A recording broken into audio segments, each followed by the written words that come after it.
বদলে যাওয়া বৈশ্বিক ভূরাজনীতির দাবার ছকে নতুন মিত্র খুঁজছে অনেক দেশ, আর সেই প্রেক্ষাপটে বাংলাদেশ ক্রমেই গুরুত্বপূর্ণ হয়ে উঠেছে আঞ্চলিক ও আন্তর্জাতিক শক্তিগুলোর কাছে।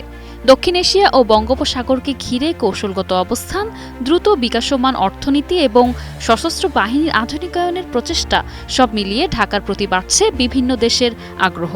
এই সুযোগে তুরস্ক বাংলাদেশের সঙ্গে সামরিক সহযোগিতা জোরদার করতে আগ্রহী হয়ে উঠেছে। শুধু অস্ত্র বাণিজ্য নয়, প্রতিরক্ষা প্রযুক্তি, প্রশিক্ষণ ও দীর্ঘমেয়াদী কৌশলগত অংশীদারিত্বের সম্ভাবনাও দেখছে আঙ্কারা। ফলে প্রশ্ন উঠছে, দক্ষিণ এশিয়ার এই দেশটিকেই কেন নিজেদের গুরুত্বপূর্ণ অংশীদার হিসেবে বেছে নিচ্ছে তুরস্ক? পরিবর্তনশীল বৈশ্বিক নিরাপত্তা পরিস্থিতির মধ্যে তুরস্ক তার প্রতিরক্ষা কূটনীতি আরও বিস্তৃত করছে। মধ্যপ্রাচ্য, ইউরোপ ও এশিয়ার সংযোগস্থলে অবস্থান করা আঙ্কারা সম্প্রতি বছরগুলোতে শুধু পশ্চিমা দেশ নয়, বরং এশিয়া ও আফ্রিকার উদীয়মান দেশগুলোর সঙ্গেও সামরিক সহযোগিতা বাড়াচ্ছে। নগদ নিয়ে এলো হার না মানা হার অফার।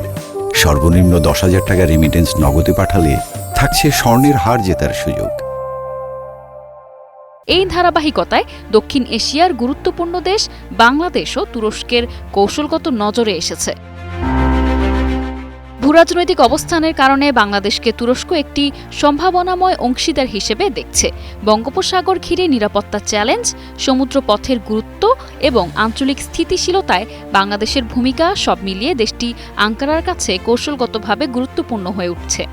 পাশাপাশি বাংলাদেশ শান্তিরক্ষা মিশনে বড় অবদান রাখায় আন্তর্জাতিক প্রতিরক্ষা অঙ্গনে এর গ্রহণযোগ্যতাও বাড়িয়েছে। তুরস্ক নিজেই এখন একটি বড় প্রতিরক্ষা উৎপাদনকারী দেশ। দেশটি ড্রোন প্রযুক্তিতে বিশেষ অগ্রগতি অর্জন করেছে, যার মধ্যে উল্লেখযোগ্য হল বায়রাক্টার TB2 এবং নতুন প্রজন্মের যুদ্ধ ড্রোন বায়রাক্টার AKINCI।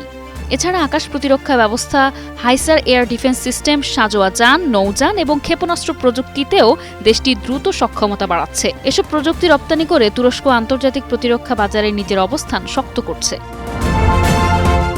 বাংলাদেশের সঙ্গে সহযোগিতার ক্ষেত্রে তুরস্কের আগ্রহ শুধু অস্ত্র বিক্রি পর্যন্ত সীমিত নয়, বরং প্রশিক্ষণ, প্রযুক্তি হস্তান্তর, যৌথ উৎপাদন এবং প্রতিরক্ষা শিল্পে বিনিয়োগ সব দিকেই দুই দেশের সম্পর্ক এগোতে পারে বলে বিশ্লেষকরা মনে করছেন। বাংলাদেশও তার সশস্ত্র বাহিনী আধুনিকায়নের অংশ হিসেবে নতুন প্রযুক্তি ও অংশীদার খুঁজছে, যেখানে তুরস্ক তুলনামূলকভাবে সাশ্রয়ী ও দ্রুত প্রযুক্তি সরবরাহকারী দেশ হিসেবে উঠে আসছে।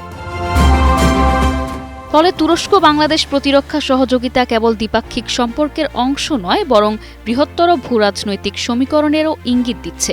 দুই দেশের এই ঘনিষ্ঠতা ভবিষ্যতে আঞ্চলিক নিরাপত্তা, প্রতিরক্ষা শিল্প ও কৌশলগত ভারসাম্যে নতুন মাত্রা যোগ করতে পারে বলে মনে করছেন বিশ্লেষকরা।